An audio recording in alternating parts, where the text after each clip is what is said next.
नमस्कार, आप देख रहे हैं प्राइम न्यूज। मैं हूं आपके साथ पूजा मोहन पांडे। उत्तरकाशी से इस वक्त की बेहद बड़ी अपडेट सामने आ रही है, क्योंकि उत्तरकाशी में जिंदगी आज थम गई। जी हां, प्रकृति का ऐसा प्रकोप बरसा कि जिंदगी थम गई, रुक गई। धराली के बाद एक और जगह बादल फटा है। धराली से पीछे अवाना में भी बादल फटा है। गंगोत्री एनएच सुक्की टॉप के ऑपोजिट टवाना क्षेत्र में बादल फटने की खबर सामने आ रही है। और इसी के साथ गंगा ने रौद्र रूप धारण कर लिया है। अवाना बुग्याल के लिए जाना जाता है।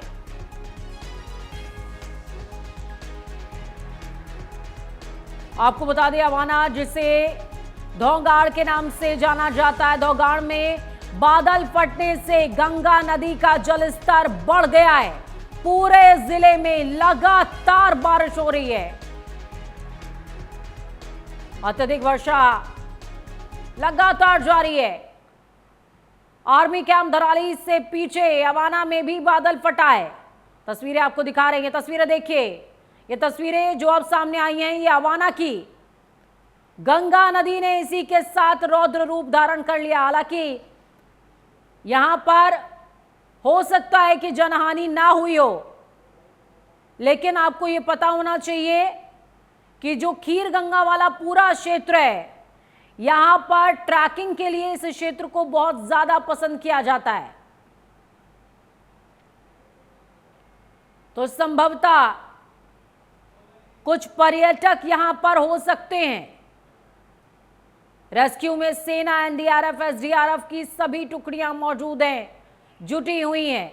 लेकिन इस बीच तबाही का मंजर लगातार जारी। तबाही की तस्वीरें एक एक करके सामने आ रही हैं। धराली में बादल फटने से भारी तबाही देखने को मिली है।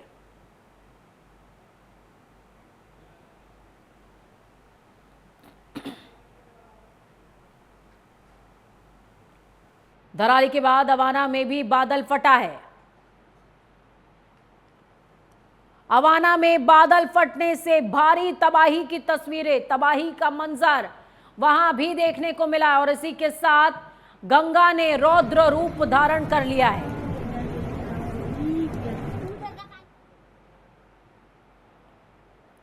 टनों टन मलबा, हजारों क्यूसेक पानी और जिंदगियां तबाह। फिलहाल मुख्यमंत्री पुष्कर सिंह धामी, गृह मंत्रालय सभी इस पर लगातार निगाह बनाए हुए हैं।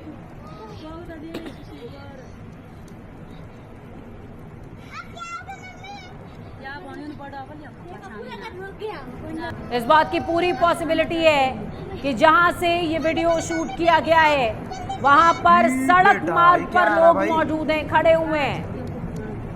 अरे बाप रे। और देखिए, आप तस्वीरें भी देख रहे होंगे और इसका ऑडियो भी सुन पा रहे होंगे। बच्चे की आवाज आ रही है, साथ में एक युवक बोल रहा है, अरे बाप रे, इतना ज्यादा पानी। रुक जा, मेरे को फोन करना पड़ेगा।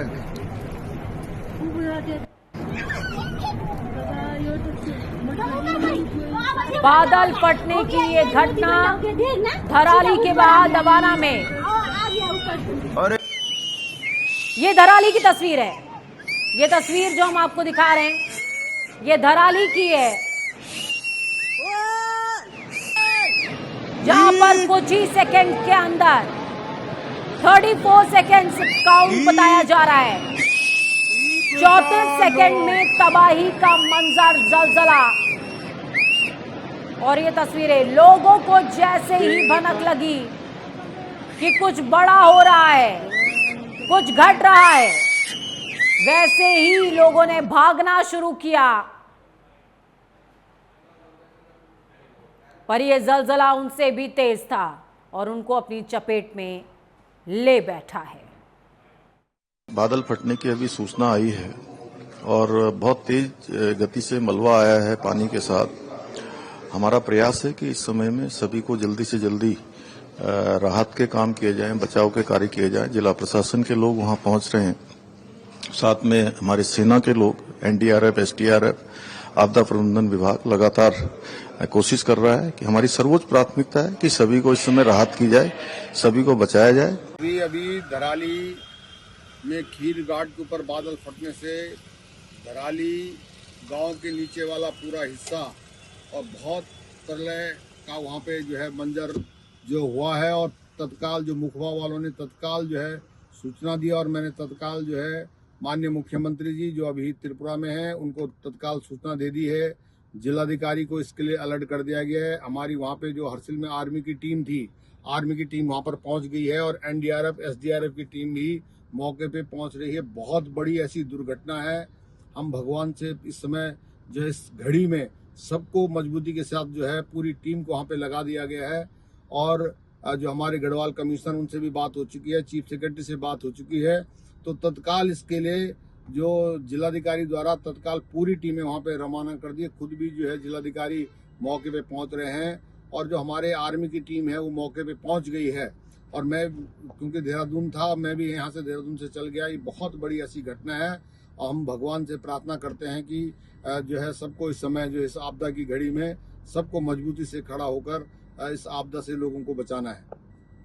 जी, अभी एग्जैक्ट डेटा तो नहीं मिला है, लेकिन ये इन्फॉर्मेशन ज़रूर है कि धराली में खीर गंगा है गदेरा, जिसमें ऊपर जैसा वीडियो में भी हम देख पा रहे हैं कि क्लाउड बस्ट होने से काफ़ी पानी एक साथ आया है, एकदम से आया है। और चूँकि वहाँ पे गेस्ट हाउस हैं और छोटे रेस्टोरेंट भी हैं और होटल्स भी हैं, तो उसी के मद्देनज़र हमने अपना आर्मी का टीम हरसिल की है, उनको मैंने रिक्वेस्ट करके तुरंत भिजवा दिया था। और उनका भी एक अभी मेरे फ़ोन पे अभी नेटवर्क पे मेरे कनेक्टिविटी थोड़ा वीक हो रहा है, वहाँ पे कनेक्ट नहीं हो पा रहा है, लेकिन कुछ एक लॉसेस की सूचना है। तो 4 लोगों का उन्होंने मुझे बताया था कि लॉस का आया है, और प्रॉपर्टी का लॉसेस भी है। हम लोग मौके पे निकल रहे हैं, और मौके पे ज़्यादा अच्छा उसका ही सर किसी प्रकार की मानहानि का कोई कुछ जी जनहानि का 4 का उन्होंने बताया। कोई होटल्स कोई मकान? वो तो अभी तुरंत ही घटना घटी है, तो उसमें थोड़ा सा टाइम लगता है सेटल करने में। कि जैसे हमारी टीम तहसील का टीम चली गई है, पीडब्ल्यूडी का टीम चली गई है, एसडीआरएफ एनडीआरएफ को मैं भेज चुका हूँ। तो एक इवेल्युएशन में टाइम लगता है थोड़ा सा, 1 घंटे के बीच में, बाद के आसपास हमें एग्जैक्ट इन्फॉर्मेशन मिल। देखिए, जो टीएसए की सूचना है जैसे मिली है, हमारी जो सबसे नज़दीक की एसडीआरएफ की टीम थी वो मौके पे पहुंच गई है। इसके अलावा बाकी की 2 यूनिट्स हैं वो वहाँ पहुंचने वाली है। एससीओसी के सुपरविजन में एक कोऑर्डिनेटेड तरीके से रेस्क्यू का वर्क किया जा रहा है। जो आसपास की एनडीआरएफ है, आर्मी है, उनकी टीम्स जो है वो भी रवाना हो रही हैं और मौके पे पहुंच रही हैं। इसके अलावा जो हमारी एसडीआरएफ की बटालियन हेडक्वार्टर में जो स्पेशलाइज इक्विपमेंट्स को जो इस डिजास्टर में काम आ सकते हैं, उनको भी हम लोग एक जियो के सुपरविजन में रवाना कर रहे हैं। और इसमें जहाँ पर भी लग रहा है कि जो भी एजेंसी जो है इसमें हेल्प कर सकती हैं, एससीओसी जो है उसको क्लोजली कोऑर्डिनेट कर रहा है। और सारी की सारी एजेंसी जैसे मैंने आपको बताया, चाहे आर्मी है, चाहे आईटीबीपी है, एनडीआरएफ है, सभी की सभी टीम्स मौके पर पहुँच रही हैं और एक कोऑर्डिनेटेड तरीके से एक रेस्क्यू वर्क किया जा रहा है। ये तस्वीरें आपको दिखा रहे हैं, तस्वीरें इस वक्त की, आज की सबसे ज्यादा दुखद और दिल दहला देने वाली तस्वीरों में से एक। आपको ये पता होना चाहिए कि मौजूदा समय के अंदर हिमाचल और उत्तराखंड में सबसे ज्यादा क्लाउड बर्स्ट होता है। तो इस बीच बड़ी अपडेट आपके साथ में साझा कर दें। उत्तरकाशी में धराली गांव में बादल फटा है, 12 लोगों की जान अब तक गई है। यह अपडेट है। जिस समय तक हम आपको ये जानकारी साझा कर रहे हैं उस वक्त तक का ये अपडेट है। 12 लोगों की जान गई है। कई लोगों के बैठ जाने की खबर सामने आ रही है। कई होटल और घर मलबे की चपेट में आए हैं। मौके पर राहत बचाव कार्य में एसडीआरएफ की टीम जुटी हुई है।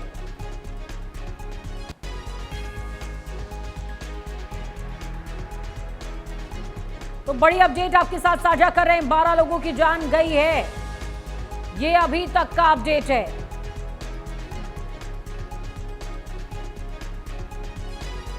मौके पर राहत बचाव कार्य में एसडीआरएफ की टीम जुटी हुई है। उत्तरकाशी धराली में ये जो घटना घटी है, खीर गंगा के पास जो क्लाउड बर्स्ट हुआ है,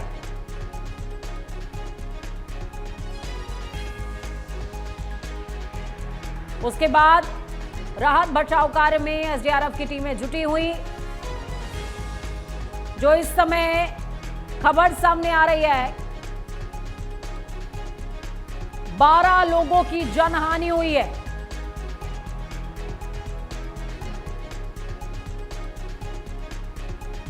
बारह लोगों के जनहानि की खबर सामने आ रही है।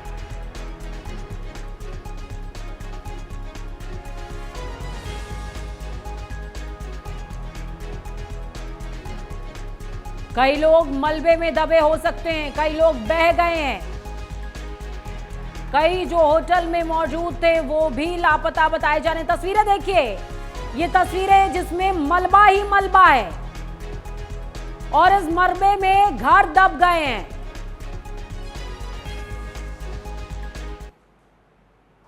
बहुत बड़े स्तर पर मलबे के साथ में आप देख सकते हैं किस तरीके से पेड़ पौधे, पत्थर, बोल्डर, मट्टी, गाद अपने साथ लेकर के हजारों क्यूसेक पानी एक साथ चला।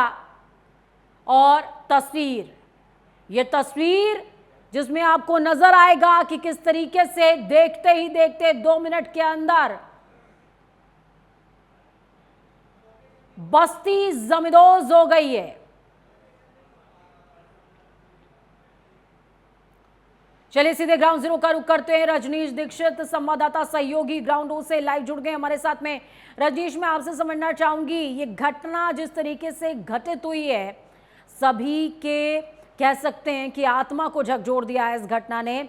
अभी तक 12 लोगों के लॉस की खबर सामने आ रही है, जबकि ये कहा जा रहा है कि कई लोग बह गए होंगे और मलबे के हाल हम देख रहे हैं टीवी स्क्रीन पर। रजनीश जी पूजा, मैं आपको बता दूं कि उत्तराखंड के उत्तरकाशी में जो आसमान से आज मौत की बारिश बरसी है, जिसकी वजह से पूरी तरीके से कहा जाए तो मुखबा का लगने वाला जो थराली इलाका है, वो कस्बा, आधे से ज्यादा कस्बा पूरा वॉश आउट हो गया। ये जो भीषण बारिश का जो कहर है, जो बादल फटा और अचानक यकायक देखते ही देखते जो क्षीर सागर वहां का जो नदी है उसमें उफना गया और पूरा मलबे के साथ। बिल्कुल, मैं रजनीश एक विषय और आपसे समझना चाहूंगी। ये जो तस्वीरें हम देख रहे हैं वो तस्वीरें अपनी जगह हैं। मलबा जिस तरीके से उस पूरे एरिया को उसने कह सकते हैं कि अपनी जद में ले लिया है, पूरा का पूरा एरिया जो कुछ देर पहले घरों से पटा पड़ा था वो मलबे से अटा पड़ा है इस समय। मैं आपसे ये भी समझना चाहूंगी, खीर गंगा में ये जो बहाव आया है, ये बहाव किस तरफ डाइवर्ट होगा, प्लस अवाना में भी क्लाउड बर्स्ट हुआ है, वो जो वाटर का डाइवर्जन है वो किस साइड होगा, क्योंकि वाटर बॉडीज को भी अलर्ट मोड पर रखा गया होगा इस समय फॉर श्योर पूरे उत्तराखंड में। देखिए पूजा, मैं आपको बताऊं, निश्चित रूप से पूरा उत्तराखंड हाइपर अलर्ट है। ये घटना होने से पहले मौसम विभाग ने अलर्ट जारी किया था, जिसमें रेड अलर्ट भी शामिल था। भीषण बारिश हुई, इसी बीच ये जो आपदा हुई है बादल फटने की, ये एक आफत की आपदा है जो उत्तराखंड की सबसे बड़ी आपदा के रूप में निकल के सामने आई है।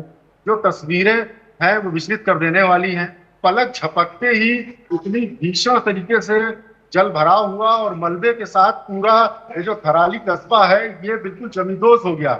मतलब आप देखेंगे तस्वीरों में कि पानी का जो वेग है, इतना तगड़ा फोर्स के साथ पानी आया है कि चंद लम्हों में पूरा थराली कस्बा समेटता ले गया। किसी को पलक झपकने का भी समय यहाँ पर नहीं मिला है। और आपको बताएं, जो शुरुआती सरकारी आंकड़ा है वो 12 की मौत की पुष्टि हो चुकी है, लेकिन अधिकारी जो अभी आकलन कर रहे हैं पूजा, उनका ये कहना है ये आंकड़ा बढ़ने वाला है। अभी हमारी बात हुई है, मैं इस वक्त उत्तराखंड के राज्य आपदा परिचालन केंद्र में मौजूद हूँ। अपने कैमरा पर्सन से कहूंगा आप तस्वीरों में दिखाएं कि पूरा उत्तराखंड का प्रशासनिक अमला यहाँ पे मौजूद है, क्योंकि मुख्यमंत्री पुष्कर सिंह धामी आंध्र प्रदेश दौरे पर गए हुए थे, तो उनको भी वहां पहुंचना था मौके पर, लेकिन मौसम खराब है तो चॉपर नहीं उड़ सकता। तो ऐसी सूरत हाल में मुख्यमंत्री देहरादून पहुंचने वाले हैं। वो फोन से लगातार संपर्क कर रहे हैं। प्रधानमंत्री नरेंद्र मोदी ने मुख्यमंत्री से बात की और हर संभव मदद का आश्वासन दिया है और जो लोग लापता हैं उनके स्वास्थ्य की कामना की है। इसके अलावा गृह मंत्री अमित शाह ने भी फोन से संपर्क किया मुख्यमंत्री से, और उन्होंने भी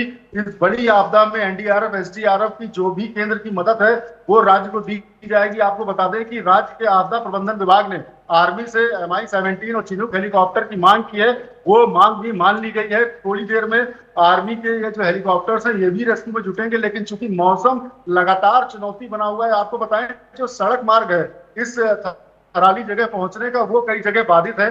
जिला अधिकारी भी घंटों से लगे हुए हैं, वहां पर पहुंचने की मशक्कत कर रहे हैं। उत्तरकाशी के वो भी नहीं पहुंच पा रहे हैं। यहाँ से जो आपदा प्रबंधन केंद्र से लगातार निगरानी की जा रही है, सीसीटीवी फुटेज से देखा जा रहा है कि वो जो पूरा एरिया है जहां पर मलबा आया है पूरी तरीके से थराली कस्बे को गायब कर दिया है उसने। और आपको बताएं जो मृतकों का आंकड़ा है वो बढ़ेगा, क्योंकि जो तस्वीरों में हम देख रहे हैं 8 से 10 लोग तो ऐसे नजर आते हैं सीटी बजाने के साथ जो भागने का प्रयास कर रहे थे, अपनी गाड़ी से भी कुछ लोग भागने का प्रयास कर रहे थे। उसी बीच जो ये जो प्रवाह आया है, ये जो प्रलय का प्रवाह है, इस प्रलय की प्रवाह ने पूरी थराली के कस्बे को अपने साथ बहा ले गया है। तस्वीरें अभी वहां से निकल के ये भी आई हैं कि मलबे में जिंदगी से जो जूझते हुए मौत के बीच में 1-2 लोग हैं, वहां के जो स्थानीय निवासी हैं वो निकले हैं। ये अच्छा रहा कि हर्षिल में सेना की यूनिट डिप्लॉय थी, क्योंकि एनडीआरएफ एसडीआरएफ का जो वहां पर पहुंचने को जो स्थिति थी वो इतनी दयनीय थी, क्योंकि रास्ते डैमेज हैं, जगह जगह बादल फट रहे हैं। ऐसी सूरत हाल में जो पास में आर्मी का डिप्लॉयमेंट था वो जरूर संजीवनी का काम करेगा। जो लोग लापता हो गए उनकी तलाश की जा रही है। सेना पहुंच गई है और सेना ने रेस्क्यू ऑपरेशन भी अपना यहाँ पर मैं आपको बताऊं पूजा स्टार्ट कर दिया है।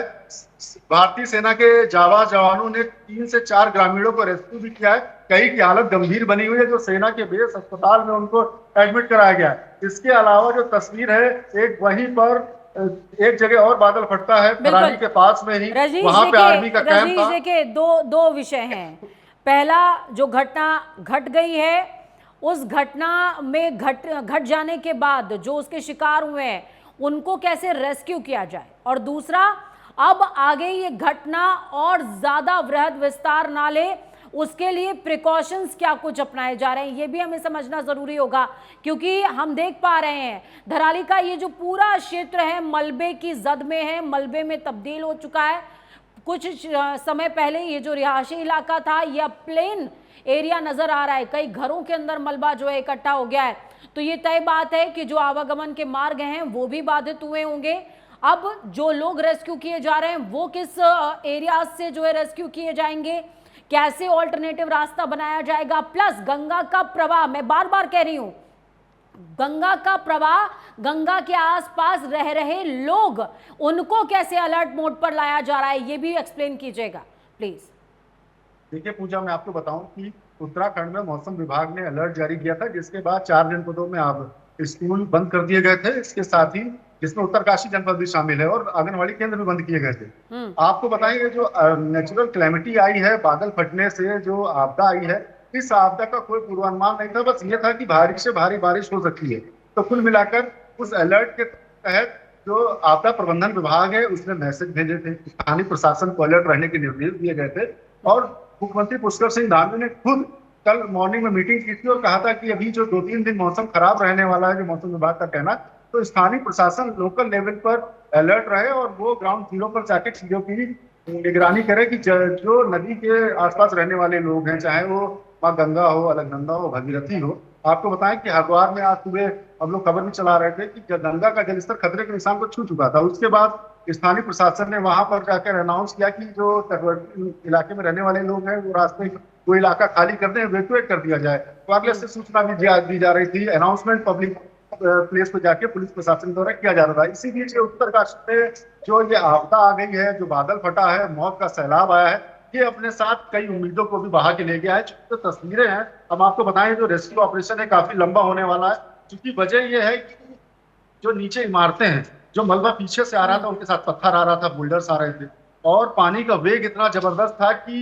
इमारतों को बिल्कुल ताश की पत्ती की तरह ढहाता हुआ लेकर चला गया। अब आप देखिए कि जो लोग फंसे होंगे, जो लोग होटल में मौजूद होंगे, जो लोग अपने घरों में होंगे, वो मलबे के नीचे होंगे।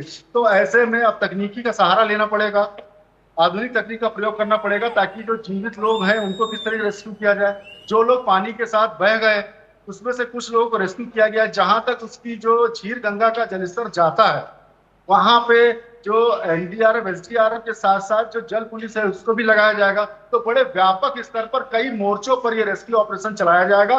उसके बाद ये सफल रेस्क्यू ऑपरेशन होगा जब लोगों को बचाया जा सकेगा। लेकिन बहरहाल जैसे जैसे समय बीत रहा है पूजा, वैसे वैसे जिंदगियों की जो उम्मीद है वो घटती जा रही है। चूंकि इस रेस्क्यू ऑपरेशन में मौसम बाधा है, सड़क की कनेक्टिविटी है नहीं, चॉपर से पहुंचने के रास्ते भी मौसम खराब है, तो ऐसे में चॉपर भी नहीं हो सकता। तो सभी लोग ईश्वर से प्रार्थना कर रहे हैं। प्राइम न्यूज भी ईश्वर से प्रार्थना करेगा। इस आपदा में जो जिंदगियां फंसी हुई हैं, ईश्वर से यही प्रार्थना है कि ये सकुशल बाहर निकले। बिल्कुल। और रजनीश, इस दौरान कुछ वीडियोस ऐसे भी सामने आए जिसमें लोग चीख पुकार कर रहे हैं और सीधे माँ गंगा से, अपने लोक देवताओं से ये प्रार्थना कर रहे हैं कि जो भी गलती हमसे हुई है वो गलती माफ़ कीजिए। गलती तो हुई है, तय बात है, क्योंकि मैं बीते दिनों जिस तरीके से आर्टिकल्स लगातार पढ़ रही थी रजनीश, उसमें तय था, ये लिखा हुआ है, कई जगहों पर रिसर्च का हवाला दिया गया है कि जिस तरीके से टूरिज़्म बहुत ज़्यादा पहाड़ी क्षेत्रों में बढ़ता जा रहा है, पर्यटक जो पहुंच रहे हैं वो भी ख्याल नहीं रखते हैं, गाड़ियों की व्यवस्था बहुत ज़्यादा हो गई है, और कह सकते हैं कि मनुष्य और प्रकृति के बीच का जो असंतुलन है वो हर बार वजह बनता है, और इस बार भी वजह वैसी ही है। क्लाउड बर्स्ट की सिचुएशन हिमाचल और उत्तराखंड के अंदर जिस तरीके से लगातार कह सकते हैं कि कंटिन्यूटी के साथ में बढ़ती हुई नज़र आ रही हैं, ये बहुत ज़्यादा चिंतनीय, सोचनीय विषय है। सरकारों को भी इस पर सोचना पड़ेगा और साथ में लोगों को भी सोचना पड़ेगा। रजनीश,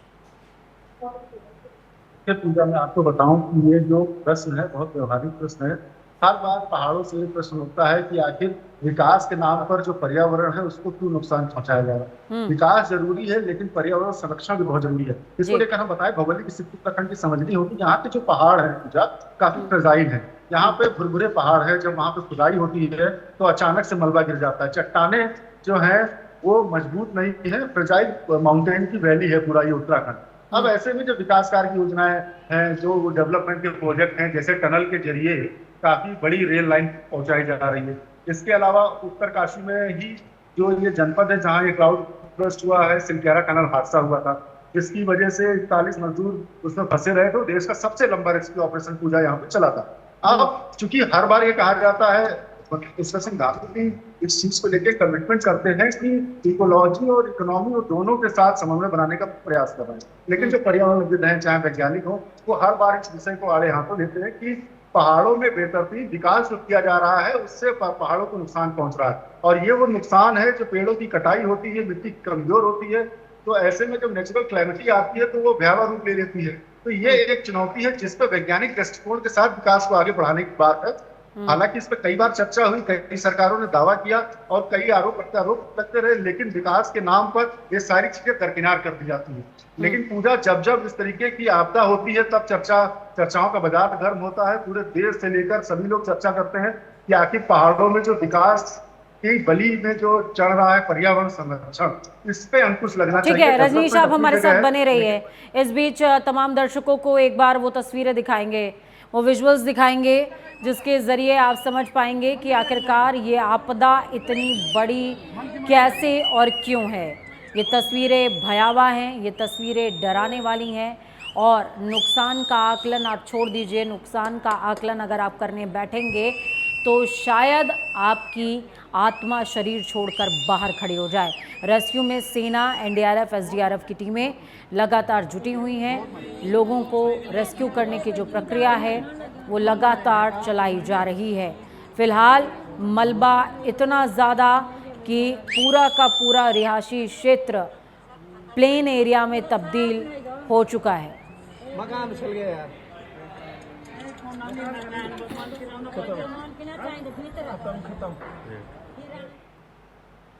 तो इस बीच बड़ी अपडेट सामने आ रही है। उत्तरकाशी धराली में बादल फटने से भारी तबाही का मंजर है। एयर रेस्क्यू के लिए एयरफोर्स को भेजा गया है पत्र।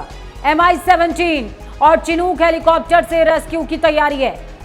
राहत बचाव कार्य युद्ध स्तर पर किया जा रहा है। आर्मी, एसडीआरएफ, एनडीआरएफ की टीमें रेस्क्यू में जुटी हुई हैं।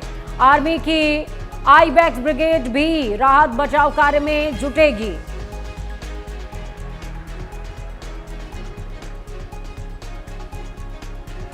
बड़ी अपडेट आपके साथ साझा कर रहे हैं।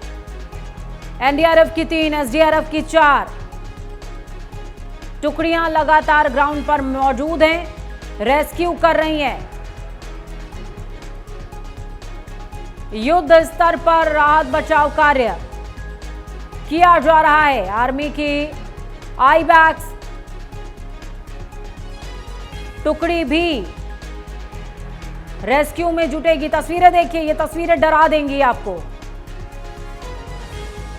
घर के घर जमींदोज हो गए हैं, तबाह हो गए हैं।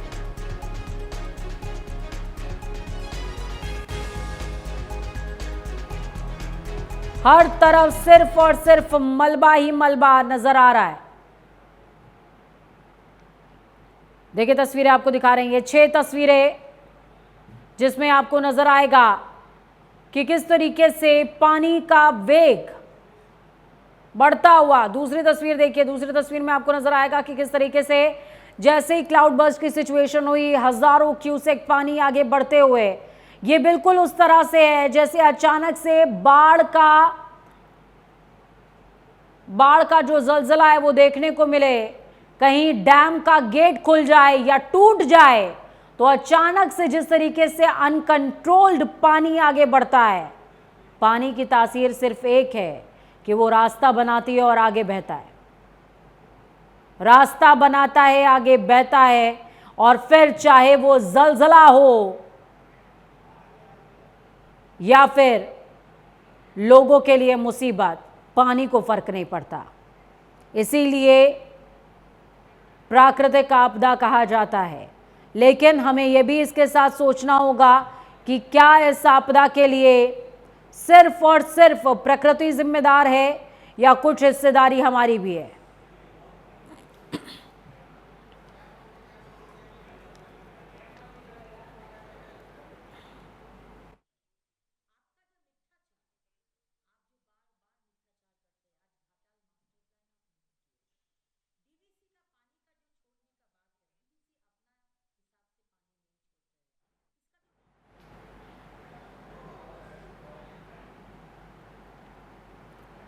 तो तबाही का मंजर लगातार जारी है। तस्वीरें आपको दिखा रहे हैं, तस्वीरें देखिए, इधर की तरफ मेरे 6 तस्वीरें हैं। इन 6 तस्वीरों में तबाही का मंजर साफ तौर पर नजर आ रहा है। किस तरीके से लोगों ने अपनी जान बचाने के लिए भागने की पुरजोर कोशिश करी, लेकिन कहते हैं कि जब भगवान जो है कुछ करते हैं तो उसके आगे इंसान की नहीं चलती।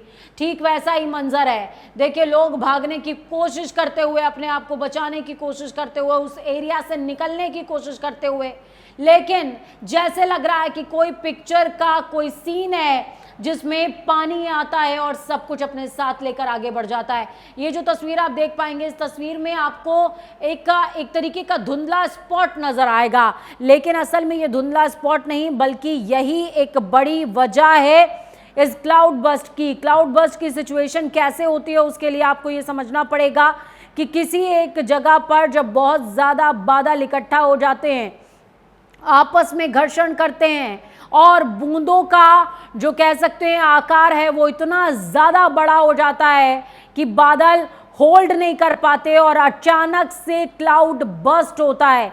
एक साथ 100 मिलीमीटर से ज्यादा की बारिश होती है। इस खबर पर ज्यादा जानकारी के लिए उपेंद्र अशवाल हमारे साथ में जुड़ गए हैं, उत्तरकाशी से संवाददाता। उपेंद्र, मैं आपसे समझना चाहूंगी, ये मंजर डराने वाला है, दुख देने वाला है। जी पूजा, मैं आपको बता दूं, उत्तरकाशी में जगह जगह बादल फटने से अफरा तफरी मची हुई है, जहां पर कि लोगों को ये समझ नहीं आ रहा है कि इतना ज्यादा एक ही जगह किस तरह से बादल फटे, किस तरह से जो नुकसान आप तस्वीरों में देख सकते हो। काफी दुखद समाचार मिल रहा है। अभी कुछ देर पहले दराली में खीर खड़ में जो बादल फटा था उससे काफी तबाही मची थी। उसके बाद तुरंत आर्मी कैंप जो हरसिल में है वहाँ पे भी बादल फटा, वहाँ पे भी काफी नुकसान हुआ है। वहाँ पर भी जो आर्मी कैंप जो देखा जा रहा है वहाँ पे काफी नुकसान हुआ है। और उसके बाद तुरंत जो सुखी टॉप है, सुखी टॉप में भी बादल फटा है, जहाँ पे भी काफी नुकसान हुआ है। लेकिन अभी तक जो यहाँ पे जो लोग मरे हैं, जो लोग मतलब उपेंद्र, आप ये जानकारी साझा कर रहे हैं कि एक साथ 3 से 4 जगहों पर क्लाउड बर्स्ट की जो तस्वीरें हैं वो सामने आई हैं, क्योंकि अभी हमने 2 इन्फॉर्मेशंस दी हैं तमाम दर्शकों को, पहला धराली, दूसरा आवाना। आप 3 से 4 इंक्लूड कर रहे हैं। जी मैं आप पूजा में आपको बता दूं कि 3 से 4 जगह लगभग ये बादल फटा है। जो तस्वीरें जो दिखाई दे रही है, जो अभी जो फेसबुक में और जो लोगों ने जो व्हाट्सएप पे अभी जो फोटो ताजा की है, उसमें आपको बता दूं सूखी टॉप, दराली जो खीरी नदी है और हरसिल जो आर्मी जो कैंप है वहाँ पे भी बादल फटा है। वहाँ पे भी काफी मलबा आने के कारण काफी अफरा तफरी मची हुई है। बिल्कुल उपेंद्र, मैं ये भी आपसे समझना चाहूंगी कि मौजूदा समय में रेस्क्यू के लिए क्या किया जा रहा है, क्योंकि जो तस्वीरें हम तमाम दर्शकों को दिखा रहे हैं उन तस्वीरों में सिर्फ मलबा ही मलबा नजर आ रहा है, यानी कि जो रिहायशी एरिया था वो पूरे प्लेन में कन्वर्ट हो चुका है। ऐसे में किस तरीके से रेस्क्यू किया जा रहा है? रास्ते बंद हो गए होंगे उपेंद्र? हाँ जी पूजा मैं आपको बता दूं, यहाँ पे जो रास्ते हैं वो उत्तरकाशी से जहाँ से प्रशासन की जो एनडीआरएफ टीमें कुछ टीमें पहुंच चुकी थी, कुछ टीमें पहुंचने बाकी थी। वो हरसिल में भी अभी जब बादल फटा वहाँ पे भी काफी नुकसान हुआ है। रोडों का जो रास्तों का आना जाना वो बंद हो चुका है और अभी भी लगातार यहाँ पे बारिश हो रही है। जो यहाँ के नाले वहाँ के जो पानी है अभी भी बढ़ता चला जा रहा है। रेस्क्यू करने में यहाँ पे जो देखा जा रहा है काफी समय लग सकता है और काफी दिक्कतों का सामना करना पड़ रहा है। बिल्कुल, मैं आपसे ये भी समझना चाहूंगी उपेंद्र की मौजूदा समय में क्या गवर्नमेंट की तरफ से कोई भी मदद वहां पर पहुंच पा रही है क्या, और जो मौतों का आंकड़ा है वो लगभग कितना होगा? क्योंकि जो आंकड़े अभी तक चल रहे हैं वो 10 से 12 लोगों के चल रहे हैं। अपग्रेडेशन इसमें हो सकता है क्या? क्योंकि जो मलबा है वो लोगों के घरों में पहुंच गया है, कई 100 इमारतें जमींदोज हुई हैं उपेंद्र। हाँ जी पूजा में आज सबसे पहले आपको ये बता दूं, जो दराली में जो सबसे पहला बादल पड़ा था वहाँ पे जो मरने की जो लोगों की संख्या है वो कम से कम 50 से 60 जो तस्वीरों में देखा जा रहा है। लोग जो रोडों पे भाग रहे थे वो भी भाग नहीं पाए, वो भी मलबे के साथ बह गए और काफी लोग अभी भी जो है बताया जा रहा है, जो यहाँ बताया जा रहा है वो मलबे में दबे हुए हैं और जो कुछ लोग अभी घरों के अंदर जहाँ मलबा गया है उससे भी लोग अभी यहाँ पे फंसे हुए हैं। रेस्क्यू करने की अगर बात की जाए तो एनडीआरएफ एसडीआरएफ और जो आर्मी की जो टीम पहले दराली पहुंची थी वो रेस्क्यू कार्य में लगातार यहाँ पे लगे हुए हैं और लोगों को जो बचाने का कार्य किया जा रहा है। बिल्कुल, जो लोग वहां पर अभी सुरक्षित हैं उनके लिए क्या कुछ किया जा रहा है? क्या उनकी शिफ्टिंग का काम स्टार्ट हो गया है क्या उपेंद्र? हाँ जी पूजा मैं आपको बता दूं, जो लोग रेस्क्यू जिनका किया जा रहा है उनको सुरक्षित स्थान पर लाया जा रहा है। एनडीआरएफ एसडीआरएफ जो लोग हैं, जो स्थानीय लोग जो यहाँ पे अभी अपने घरों से बाहर निकले, जो बचे हुए थे तो उनकी मदद से यहाँ पे लोगों को निकाला जा रहा है। चलिए, बहुत शुक्रिया हमारे साथ जुड़ने के लिए, अहम जानकारी साझा करने के लिए। उपेंद्र असवाल उत्तरकाशी से संवाददाता हैं, हमारे साथ में जुड़े हुए थे, जिन्होंने एक एक्सक्लूसिव इंफॉर्मेशन दी है जिसमें ये बताया है कि किस तरीके से सिर्फ 2 जगह नहीं बल्कि 3 से 4 जगहों पर क्लाउड बर्स्ट की सिचुएशन देखने को मिली है। हर्षिल जहां पर आर्मी कैंप है उसके आसपास भी बादल फटा है, अवाना में बादल फटा है, धराली में बादल फटा है। इन 3 से 4 जगहों पर बादल फटने की खबर सामने आ रही है। तो सारा पता ही नहीं चल रहा है कि यहाँ पे कब मार्केट भी था। यहाँ पे आप देख सकते। चलिए सीधे न्यूज रूम का रुख करते हैं। हमारे साथ में अमित जुड़े हुए हैं न्यूज रूम से लाइव। अमित, मैं आपसे समझना चाहूंगी, घटना बहुत बड़ी है, दुख बहुत बड़ा है, रेस्क्यू उससे भी बड़ा होगा जिसके लिए केंद्र सरकार ने भी मदद का हाथ आगे बढ़ा दिया है। मैं आपसे ये भी समझना चाहूंगी इस बीच अमित, देखिए हम लगातार कयास लगा रहे हैं कि शायद क्लाउड बर्स्ट की सिचुएशन 2 जगह पर है, धराली और अवाना, लेकिन क्लाउड बर्स्ट की सिचुएशन 3 से 4 जगह पर है। ये जानकारी उपेंद्र असवाल ने साझा करी है। से पहले पूजा एक बहुत बड़ा मिस हुआ है, एक बहुत बड़ी गलती प्रशासन की भी है कि वहां बीते 1 हफ्ते से लगातार बारिश हो रही थी। इस बात का इम्कान था कि वहां पर क्लाउड बर्स्ट हो सकता है, बादल फट सकते हैं। बहुत सेंसिटिव इलाका है, हिमालयन रेंज में आता है और खीर गंगा एक छोटा सा गांव है हर्षिल के पास। और समझिए कि जिस वक्त यह हादसा हुआ 1:45 दोपहर का वक्त था, मात्र 34 सेकेंड के अंदर ऊपर से मलबा और लाखों करोड़ों गैलन पानी कीचड़ से सना हुआ कस्बे की तरफ आता है। चूंकि जो 4 धाम यात्रा होती है पूजा, ये उसका रास्ता है, इसीलिए खीर गंगा गांव में बहुत सारे होम स्टेज हैं, बहुत सारे होटल हैं, बहुत सारा रिहायशी इलाका वहां पर है। ऐसे में पिछले 1 हफ्ते से लगातार बारिश हो रही थी और लगातार जो प्रशासन है, सरकार अलग अलग इलाकों के लिए अलर्ट जारी करती है। लेकिन ये कैसे मिस हो गया कि खीर गंगा के इलाके में, हर्षिल के इलाके में पिछले 1 हफ्ते से बारिश हो रही थी, तो वहां पर इमरजेंसी इवैक्यूएशन क्यों नहीं कराया गया? बादल फटने की आशंका, वहां के लोगों को क्यों इस बात से वाकिफ नहीं कराया गया कि इलाका खाली कर दें? चार धाम यात्रा की वजह से वहां पर बहुत भीड़ होती है पूजा, बिल्कुल। और जो गांव है वहां पर खास बड़ी बात तादाद ये में है लोग हमें, थे। देखिए मेरे जहन में बार बार ये बात आ रही है, जब आपने जो है ये इस बात का जिक्र किया है कि 2 से 3 दिन पहले मौसम विभाग इस बात की जानकारी दे रहा था, लेकिन उसके बावजूद भी इनिशिएटिव्स नहीं लिए गए प्रशासन की तरफ से, महकमे की तरफ से। तो इस बीच मेरे जहन में बार बार एनएच में जिस तरीके से लैंडस्लाइड की खबर सामने आई थी और एनएच पूरी तरीके से बाधित हो गया था और प्रशासन की तरफ से चारधाम यात्रा को कुछ समय के लिए रोका गया था, उस दौरान भी इंफॉर्मेशंस पर गो थ्रू नहीं किया गया बारीकी से। गांव का जो इलाका है वो बहुत दुर्गम इलाका है, वहां पर पैदल चलना बहुत मुश्किल होता है और एनडीआरएफ एसडीआरएफ के लिए मुश्किल ये है कि फ्लाई कर कर वहां पर हेलीकॉप्टर को लैंड कराना बहुत बड़ी मुश्किल है। वहां पर राजपूताना राइफल्स की एक बटालियन, एक ब्रिगेड वहां पर रुकी थी हर्षिल में, क्योंकि वो जो कॉम्बिंग इलाका है, आर्मी उस इलाके की पूरी जिम्मेदारी संभालती है।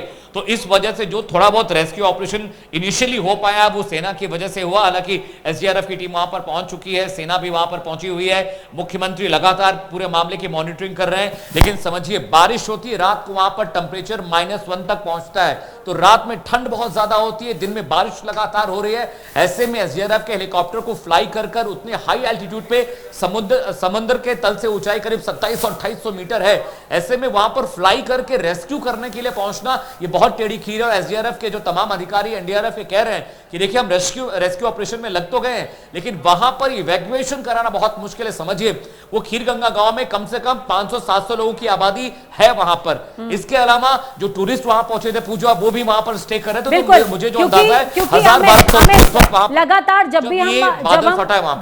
जब हम खीर गंगा की बात कर रहे हैं तो खीर गंगा वाला जो ये पूरा क्षेत्र है, धराली वाला पूरा क्षेत्र है, ये ट्रैकर्स के बीच में बहुत ज्यादा जो है इंपॉर्टेंट एरिया माना जाता है, बहुत प्रिय एरिया माना जाता है, जहां पर बहुत सारे क्लाइंबर्स आते हैं क्लाइंबिंग करने के लिए, ट्रैकिंग करने के लिए। लेकिन उस बीच उनको शायद ये पता नहीं होगा कि इस बार जब वो क्लाइंब करेंगे तो वो वापस नहीं आएंगे। मैं आपसे ये भी समझना चाहूँगी अमित, अभी हमारे पास इन्फॉर्मेशन क्या है, क्योंकि गवर्नमेंट ने जिस तरीके से परमिशन दी है, सेंट्रल गवर्नमेंट ने उत्तराखंड गवर्नमेंट के लिए चिनूक और MI-17 की परमिशन दी है, क्या वो फ्लाई कर पाए हैं, क्या वो रेस्क्यू के लिए रेडी हैं क्या? क्योंकि उत्तराखंड का जो वेदर है वो इस तरफ इंडिकेशन दे रहा है कि आज फ्लाई नहीं हो पाएगी। मैं आपको बताऊं, चिनूक जो हेलीकॉप्टर है वो मल्टी लोडर एक हेलीकॉप्टर होता है, डबल बैरल होती है, डबल फिन्स उसमें होती है। सेना अमूमन इसमें अपने टैंक्स, टैंकर और एमिनेशंस को कैरी करने के लिए आती है। लेह लद्दाख का जो इलाका है पूजा, वहां पर चिनूक और MI-17 हेलीकॉप्टर का इस्तेमाल किया जाता है, क्योंकि हाई एल्टीट्यूड है वहां पर। जो फ्लाई जोन फिन है बहुत हैवी होता है, हवा बिल्कुल ठंडी होती है, हवा का वेट बहुत ज्यादा होता है। ऐसे में चिनूक और MI-17 जैसे हेलीकॉप्टर ही फ्लाई कर सकते हैं, लेकिन गंगोत्री से सिर्फ ये 10 किलोमीटर नीचे है। समझिएगा जब गंगोत्री में बर्फ पड़ती है तो माँ गंगा का इसे मायका भी कहा जाता है, तो जब वहां पर बर्फ पड़ती है तो वहां से माँ गंगा की जो मूर्ति है नीचे शिफ्ट कर दी जाती है। गंगोत्री से बमुश्किल 10 किलोमीटर की दूरी है और चिनूक फ्लाई कर सकता है, लेकिन दिक्कत यह है पूजा कि विजिबिलिटी वहां पर 0 हो जाती है शाम को 5 बजे के बाद, क्योंकि फॉग होता है, बारिश हो रही होती है, टेम्परेचर नीचे गिर रहा होता है। तो चाहे चिनूक हो चाहे MI-17 हो, ये हेलीकॉप्टर बहुत मजबूत ताकतवर तो होते हैं, लेकिन विजिबिलिटी लो होने पर MI-17 फ्लाई नहीं कर सकता। एयरफोर्स कभी भी MI-17 को फ्लाई नहीं करने देता अगर विजिबिलिटी 500-700 मीटर से कम है। रही बात चिनूक की, चिनूक एक डबल फिन हेलीकॉप्टर है, इसके राडार, इसके नेविगेशन बहुत एडवांस हैं, लेकिन वहां पर पेड़ बहुत सारे हैं, चिनाब के वहां पर पेड़ है, और वहां पर जो जंगल है उस जंगल से फ्लाई कर कर रीरूट करना बहुत मुश्किल है, क्योंकि ये बहुत गहराई में, जहां पर ये बादल फटा है पूजा, मैं बताऊं अगर ज्योग्राफिकल तरीके से मैं आपको समझाऊं तो वो बहुत निचला, बहुत गहरा इलाका है, वहां से 7 किलोमीटर नीचे उतरना पड़ता है। तो एनडीआरएफ की टीम को वहां पर हेलीकॉप्टर लैंड कराना मुश्किल होगा, क्योंकि वहां पूरा मड है, कीचड़ है, बादल फटा है, तो वहां पर सॉलिड स्पेस नहीं है। ऐसे में वहां पहुंचने के लिए 7-8 किलोमीटर की ट्रैकिंग एसडीआरएफ एनडीआरएफ की टीम को करनी होगी। एयरलिफ्ट करना मुश्किल है, क्योंकि पूरा इलाका कीचड़ में दबा हुआ है। 1000-1200 की आबादी वाला इलाका इस वक्त था, क्योंकि वहां पर टूरिस्ट पहुंचे हुए थे। ऐसे में अभी जो मौत का आंकड़ा आ रहा है पूजा, वो बढ़ सकता है। रेस्क्यू ऑपरेशन बहुत मुश्किल होने वाला है, क्योंकि बारिश लगातार मुसलसल वहां पर हो रही है। बिल्कुल, और अमूमन अमित ऐसा ही होता है, जब भी क्लाउड बर्स्ट की सिचुएशन होती है तो क्लाउड बर्स्ट की सिचुएशन में क्लाउड बर्स्ट हमेशा एक साथ 2 से 3 जगहों पर होता है, और वही सिचुएशन यहां पर भी नजर आ रही है। थराली, अवाना और हर्षिल घाटी, जहां पर आर्मी कैंप है उसके आसपास भी कहा जा रहा है कि क्लाउड बस्ट हुआ है। अब ऐसे में बारिश की जो तादाद है वो भी बहुत ज्यादा है, अलर्ट जारी है, प्लस मलबा क्षेत्र में जमा हो गया है, मल्टी प्रॉब्लम्स हैं जिनको टैकल करना होगा। और मेरे ख्याल से सिर्फ एक छोटी सी मिस्टेक कि आपने एक इंफॉर्मेशन को फॉर ग्रांटेड लिया, आपने उस इंफॉर्मेशन को आगे जो है पास ऑन नहीं किया, लोगों को वहां से इवैक्यूएट नहीं किया। सिर्फ इस वजह से आज हजारों की तादाद में जाने इस जगह हैं।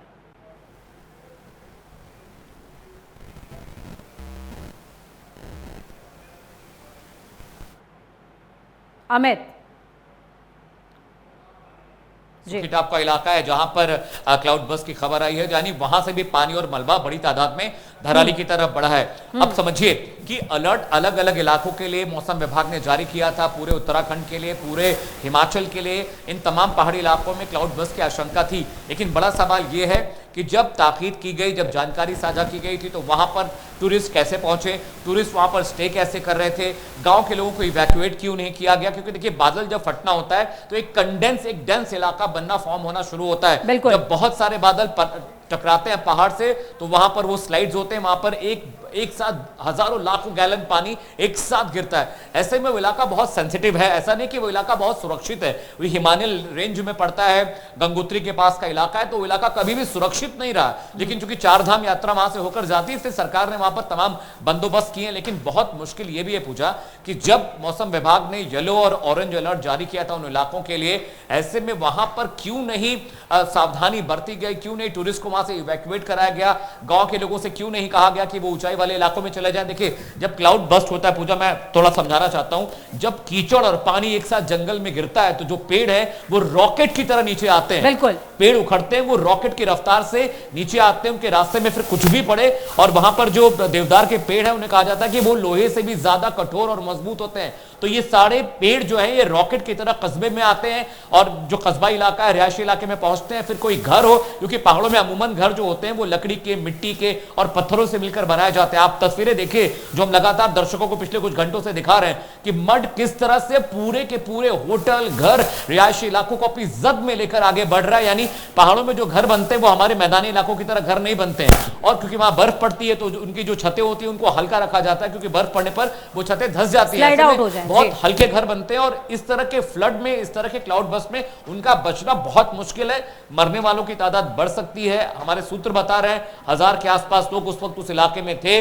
ऐसे में अब ये देखना है कि रेस्क्यू ऑपरेशन कैसे होता है। मड क्लीनिंग एक बहुत बड़ा टास्क होता है पूजा, जिस इलाके में मड भरता है, और अभी जो मड फ्लो वहां हुआ, मुझे लगता है कम से कम 25 से 30 फीट वहां पर कीचड़ है। तो सोचिए कि दलदल में, कीचड़ में, तो 30 से 40 फीट ऊपर है, वहां से लोगों को रेस्क्यू करना कितना मुश्किल काम होगा पूजा। बिल्कुल, क्योंकि अमित जो तस्वीरें हम इस समय तमाम दर्शकों को टीवी स्क्रीन पर दिखा रहे हैं, तस्वीरों में भी साफ नजर आ रहा है कि कई घरों के 1 से 2 फ्लोर पूरी तरीके से जो है उस कह सकते हैं कि मलबे में दबे हुए हैं, उस मड में दबे हुए हैं। और हो सकता है कि इस घर के अंदर, इन घरों के अंदर कई लोग रह रहे हों और उस घर के अंदर, उस मलबे के अंदर वो लोग भी दबे हुए हैं। तो वो मलबा साफ करना प्लस उन लोगों की बॉडीज़ को निकालना वहाँ से, क्योंकि एग्जैक्ट आंकड़ा मेरे ख्याल से आज कल में हम तमाम दर्शकों को नहीं बता पाएंगे और शायद कोई टीवी चैनल नहीं बता पाएगा, क्योंकि ये बहुत बड़ा टास्क है जो अब आर्मी के हिस्से में है, प्रशासन के हिस्से में है, सरकार के हिस्से में है कि कम से कम बॉडीज़ को वहाँ से निकाला जाए। लोग जो बच गए हैं, क्योंकि अभी हम एक तस्वीर दिखा रहे थे इसमें अमित, उसमें एक व्यक्ति मलबे के ऊपर दौड़ता हुआ जो है आ रहा है। मेरे ख्याल से उसने कहीं कोई तो छोर ऐसा पकड़ा होगा, उसकी दिमाग ने काम किया होगा और वो वहाँ से बच कर के निकला होगा। वो भागता हुआ आ रहा है। तो लोग जो जिन्होंने अपने आप को रिकॉर्ड किया है, जिन्होंने अपने आप को सुरक्षित जगहों पर कहीं छुपा करके रखा हुआ है, उन्हें निकालना, फिर उन लाशों को निकालना बड़ा टास्क है। 24-25 सेकेंड का वक्त मिला और लोग रिएक्ट नहीं कर पाए पूजा। देखिए आप रिएक्ट कब करते हैं? जब आपको पता चलता है, क्योंकि जो बादल है फटना, इसे साइलेंट किलर बोलते हैं। दूर से ये सामान्य बारिश जैसा दिखाई देता है, लेकिन जब ये 200-300 मीटर की दूरी पर पहुंचता है तब इसकी भयावहता, ये कितना विशाल है, कितना बड़ा है, कितना खतरनाक है, ये अंदाजा तब लगता है जब आप कुछ 100 मीटर की दूरी पर पहुंचते हैं। तो पूजा 24-25 सेकंड का रिएक्शन टाइम बहुत कम होता है। लोगों को पता भी नहीं चला कि हुआ क्या, क्योंकि जिस इलाके में ये बाढ़ आई है, बेसिकली उस नाले के दाएं बाएं दोनों तरफ आप तस्वीरें देख रहे हैं, वहां पर रिहायशी इलाके हैं, किनारे पर बहुत सारे होटल्स हैं, और भला हो आर्मी का, क्योंकि हर्सिल में एक आर्मी की ब्रिगेड वहां पर स्टे करती है। तो जो थोड़े बहुत लोग बच गए हैं, जिनको फर्स्ट एड मिल गया, जिनका रेस्क्यू किया गया है, वो इसलिए क्योंकि सेना के लोग वहां पर थे, और अभी भी एसडीआरएफ एनडीआरएफ की टीमें मुकम्मल तरीके से उस इलाके में नहीं पहुंची हैं, क्योंकि देखिए 40-50 फीट गहरे मलबे में और कीचड़ से लोगों को निकालना बहुत मुश्किल है। पूजा आप देखिए, तस्वीरें बता रही है कि कुछ सेकंड्स में लोग चिल्लाना शुरू करते हैं, और 20-22 सेकंड के दरमियान पूरा का पूरा करोड़ों लाखों टन जो गैलन मिट्टी है, पानी है, वो लोगों को रौंदते हुए निकल जाती है। तो ये रेस्क्यू ऑपरेशन बहुत मुश्किल रहने वाला है। आने वाले 10-15 दिन तक ये रेस्क्यू ऑपरेशन चल सकता है, और बहुत मुश्किल है, क्योंकि जब तक बारिश नहीं रुकेगी, चिनूक या अपाचे कोई भी हेलीकॉप्टर उस इलाके में नहीं जा सकता। MI-17 के लिए भी बहुत मुश्किल है। आप दर्शकों के साथ शेयर कीजिए प्लीज, अगर हो सके तो। मैंने कोशिश की थी कि रजनीश दीक्षित हमारे साथ में ये इन्फॉर्मेशन शेयर कर पाए, लेकिन उनके पास बहुत सटीक जानकारी नहीं थी। अगर आपके पास ये जानकारी आ रही है, या मैं मेरी असाइनमेंट डेस्क से कहूंगी कि प्लीज अगर ये इन्फॉर्मेशन हम तक पहुंच सके तो, क्योंकि देखिए खीर गंगा में जो है ये क्लाउड बर्स्ट की सिचुएशन देखने को मिली है। अवाना के पास जो वाटर बॉडीज हैं वहां पर क्लाउड बर्स्ट की सिचुएशंस देखने को मिली, और पानी रुकता नहीं है अमित, ये हम सभी जानते हैं। पानी अपना रास्ता बनाता है, आगे बहता जाता है और अपने साथ तबाही लेकर आता है। शांत माहौल में होता है, शांति देता है, लेकिन जब रौद्र रूप धारण करता है तो तबाही लेकर के आता है। गंगा नदी के आसपास के क्षेत्रों को अलर्ट मोड पर रखा गया है क्या? प्लस उत्तराखंड की मैं बात कर रही हूं, और साथ में यूपी के भी कई एरियाज ऐसे होंगे जहां पर वाटर लेवल अचानक से इंक्रीज जरूर हो रहा होगा। आज नहीं तो कल सुबह तक वाटर लेवल जरूर इंक्रीज होगा। देखिए एसडीआरएफ के जो कमांडेंट है अपन यदुवंशी, मैंने उनको फोन किया, वो बहुत बिजी थे। उन्होंने 10-15 सेकंड जो मुझसे बात की है, उसके यदुवंशी ने मुझसे साफ साफ कहा, देखिए भाई रेस्क्यू ऑपरेशन बहुत मुश्किल है। अब नीचे आते हैं, जो देहरादून के आसपास के जो इलाके हैं, हरिद्वार के आसपास के जो इलाके हैं, चाहे उसके ऊपर के जो इलाके हैं, क्योंकि पानी की जो धार है वो नीचे आई है पूजा, लेकिन बात यह कि बहुत सारा मड था, और जो इलाका खीर गंगा का जो इलाका है उसके नीचे बहुत सारी वाटर ट्रिब्यूटरीज हैं जो गंगा नदी को जोड़ती हैं बाकी इलाकों से। तो जो पानी है वो डिस्ट्रीब्यूट तो हो गया, क्योंकि नीचे जो बांध है उन बांधों की वजह से पानी का फ्लो नीचे नहीं आया। लेकिन मैं आपको बताऊं, जो पानी पहाड़ों में रुका हुआ है, बारिश अगर होगी पूजा तो वो पानी बहुत ज्यादा फ्लो के साथ it will hit the ground. और अभी जो सूचना मिल रही है उसके हिसाब से ये है कि बहुत मुमकिन है कि जो जमीन वाले इलाके हैं, जो मैदानी इलाके हैं, वहां पर भी पानी का हिट जरूर आएगा। लेकिन अभी जो खबर मिल रही है, जो कि कमांडेंट साहब ने मुझसे कहा कि हमें अभी पानी के फ्लो को लेकर चिंता नहीं है, चिंता इस बात की है क्योंकि खीरगंगा बहुत ऊपर का इलाका है पूजा, पानी नीचे आते आते उसकी धार भी कम हो गई है, उसका फ्लो भी कम हो गया, उसकी क्वांटिटी भी कम हो गई है, क्योंकि बहुत सारी ट्रिब्यूटरीज नदियों में वो पानी बढ़ गया है। लेकिन अभी सिचुएशन ये कि अगर अभी 3 जगह पर बादल फटने की खबर है, सुखी टॉप और गंगोत्री के, और 2 और इलाके, अगर दोबारा कहीं बादल फटता है पूजा तो फिर बहुत मुश्किल हो जाएगा, क्योंकि अब जो पानी आएगा वो पानी नीचे के इलाकों को डैमेज करेगा, होटल्स को डैमेज करेगा, नहरों को डैमेज करेगा, जो बांध है उनको डैमेज करेगा। और टिहरी बांध पर इस समय बहुत ज्यादा ऑलरेडी बहुत वाटर प्रेशर है, क्योंकि पहाड़ों में पिछले कई हफ्तों से लगातार बारिश हो रही है। दिस कैन बी डेंजरस अगर एक और क्लाउड बर्स्ट इलाके में होता है तो पूजा। बिल्कुल, और लगातार क्लाउड बर्स्ट की सिचुएशन बनती हुई भी नजर आ रही है, और ये भी पॉसिबिलिटी है। देखिए अमित, हम इग्नोर कर रहे हैं हिमाचल को भी, क्योंकि हिमाचल और उत्तराखंड आपस में सटे हुए क्षेत्र हैं। भले ही दोनों ही क्षेत्रों में पहाड़ों की तासीर अलग हो, लेकिन दोनों ही सटे हुए क्षेत्र हैं, और मौसम एक साथ दोनों ही राज्यों के अंदर चेंज होता है लगातार। अमित देखिए, उत्तराखंड हिमाचल उत्तराखंड के साथ एक अच्छी बात और मुश्किल बात यह भी है क्योंकि वहां पर लगातार, यहां पर अमित मैं आपको रोकूंगी, इस बीच बड़ी अपडेट सामने आ रही है। धराली हादसे पर सीएम योगी आदित्यनाथ ने दुख जाहिर किया है। बादल फटने की घटना दुखद है, सीएम योगी आदित्यनाथ कह रहे हैं। बद्री विशाल से लोगों के ठीक होने की कामना है।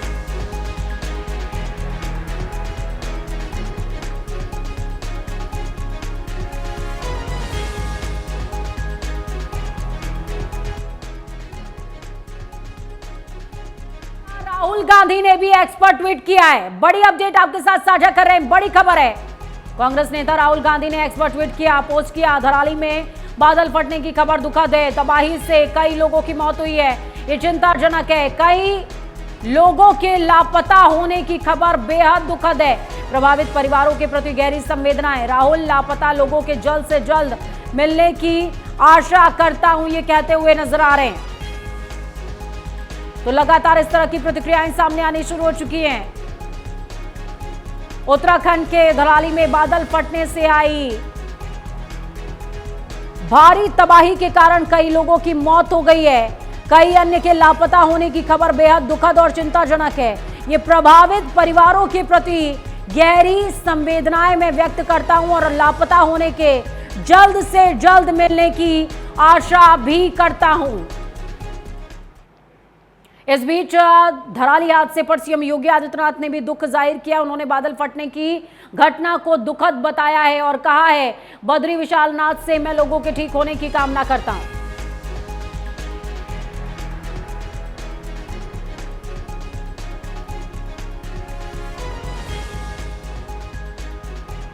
बद्री विशाल नाथ से लोगों के ठीक होने की, स्वस्थ होने की, उनके जल्दी रेस्क्यू होने की प्रार्थना करता हूं।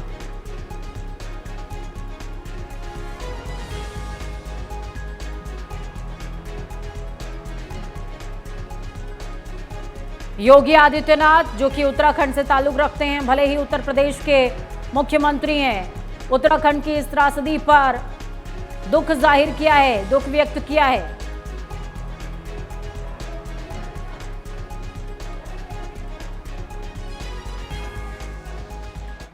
तो वहीं धराली में हुई तबाही पर रक्षा मंत्री राजनाथ सिंह ने दुख जाहिर किया है। उत्तरकाशी में अचानक आई बाढ़ से तबाही हुई है, इससे मैं विचलित हूं। त्रासदी से प्रभावित लोगों की कुशलता की कामना।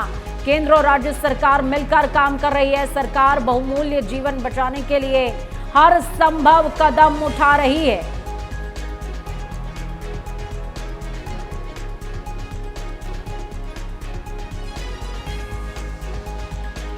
तो ये बड़ी खबर आपके साथ साझा कर रहे हैं।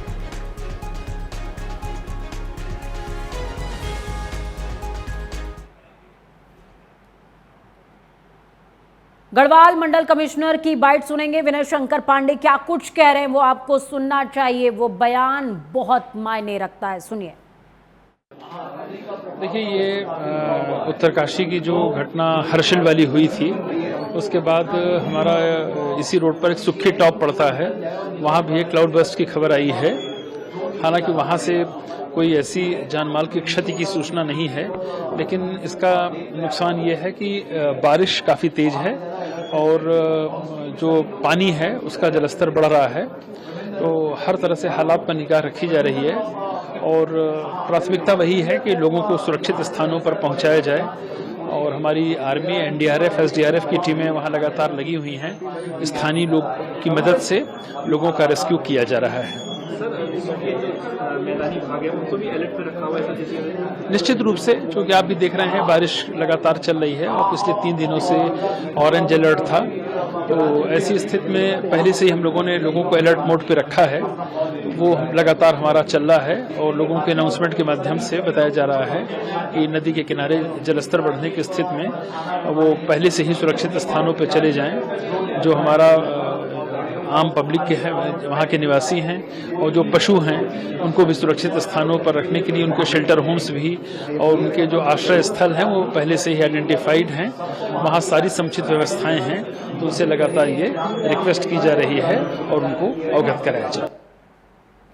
तबाही बहुत बड़ी है, पीड़ा उससे भी बड़ी है और रेस्क्यू वाकई बहुत लंबा चलने वाला है। इस रेस्क्यू के बीच आपको धैर्य की ज़रूरत। सरकार से प्राइम न्यूज़ की एक अपील कि जल्द से जल्द कुछ नंबर्स जारी किए जाएं, एक वॉर रूम बनाया जाए, क्योंकि ये जो क्षेत्र जहां पर इस तरह की घटना हुई है, इस क्षेत्र में पर्यटकों की तादाद भी बहुत ज़्यादा है। लोगों की चिंताएं होंगी कि उनके अपने कैसे हैं, कम से कम उनको एक आवाज़ तो सुनाई दे कि हम काम कर रहे हैं, सब कुछ ठीक हो जाएगा। वक्त छोटे से ब्रेक का, ब्रेक के उस पार खबरों का सफर लगातार जारी। बने रहिए प्राइम न्यूज़ के साथ, क्योंकि सच दर्दनाक हो, पीड़ादायक हो, कड़वा हो तो भी ज़रूरी होता है।